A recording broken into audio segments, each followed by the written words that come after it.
మనకు గుర్తుండే కథలుంటాయి బ్రదర్, కానీ కొన్ని కథలు మన గుండెల్లో నిలిచిపోతాయి. ఏఎస్ఎస్ రాజమౌళి గారి కథ అలాంటిదే. ఒక చిన్న డైరెక్టర్ నుంచి ఇండియన్ సినిమా గుర్రపు పగ్గాలు పట్టిన దారిలో ఈయన ప్రయాణం అనేక మలుపులతో నిండింది. రాజమౌళి గారు 1973లో రాయలసీమలోని రాయచోటి అనే ఊళ్ళో జన్మించారు. వారి తండ్రి విజయేంద్ర ప్రసాద్ ఒక రచయిత, కథలు రాసేవారు. ఇంటి వాతావరణం సినిమాలోనే ఉండటంతో రాజమౌళికి చిన్నప్పటినుండే సినిమాలంటే ప్రాణం. అయినా మొదట్నుంచి ఆయనకి ఏదీ తలుకుదట్టినట్టు రాలేదు. అసిస్టెంట్ డైరెక్టర్గా మొదలుపెట్టారు. టీవీలో శాంతినివాస్ మూడేస్థలానికి వంటి సీరియల్స్ తీశారు. చాలా సంవత్సరాలు డైరెక్టర్ కావాలని ఎదురుచూశారు. తర్వాత స్టూడెంట్ నంబర్ 1 అనే సినిమాతో 2000 పందిల్లో టాలీవుడ్లో ఎంట్రీ ఇచ్చారు. తక్కువ బడ్జెట్, పెద్దగా ఎవరూ ఆశపడలేదు. కానీ సినిమా సూపర్ హిట్ అయింది. తర్వాత వరుసగా సింహాద్రి, యమదొంగ, విక్రమార్కుడు, మగధీర వంటి సినిమాలు, వాటిలోని యాక్షన్, కథ, ఎమోషన్, విజువల్స్ అన్నీ కొత్తగా, విభిన్నంగా ఉండేవి. అప్పటికే రాజమౌళి గారు ఇండస్ట్రీలో టాప్కి చేరిపోయారు. కానీ అస్సలు మ్యాజిక్ ఇంకా మిగిలే ఉంది.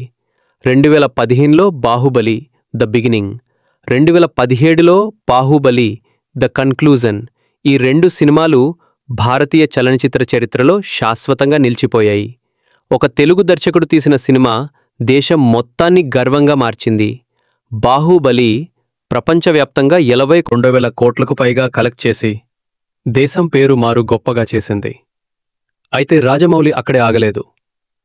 ఆయన భారతదేశానికి ఒక వాయిస్ లాగా మారాడు RRR అనే సినిమా ద్వారా.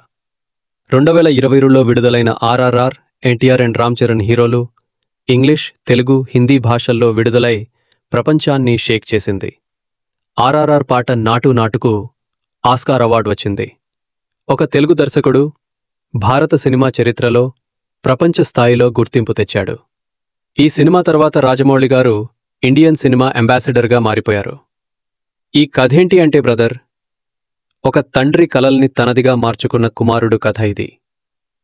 ఒక చిన్న గ్రామం నుంచి బయలుదేరిన అబ్బాయి ప్రపంచ స్టేజిపై ఇది ఇండియా సినిమా అని చాటిన ఘనత రాజమౌళి గారి సొంతం. ఇప్పటి రాజమౌళి కథ భారతదేశ గర్వం. కాని మీరు చూసేది ఒక విజయమార్గం కాదు బ్రదర్, విరామం లేని పోరాటం. ఈ వీడియో నచ్చితే ఒక లైక్ వేసి కామెంట్లో రాయండి, జై ఇండియన్ సినిమా. ఇలాంటివి ఇంకా రావాలంటే సబ్స్క్రైబ్ చేయండి బ్రదర్.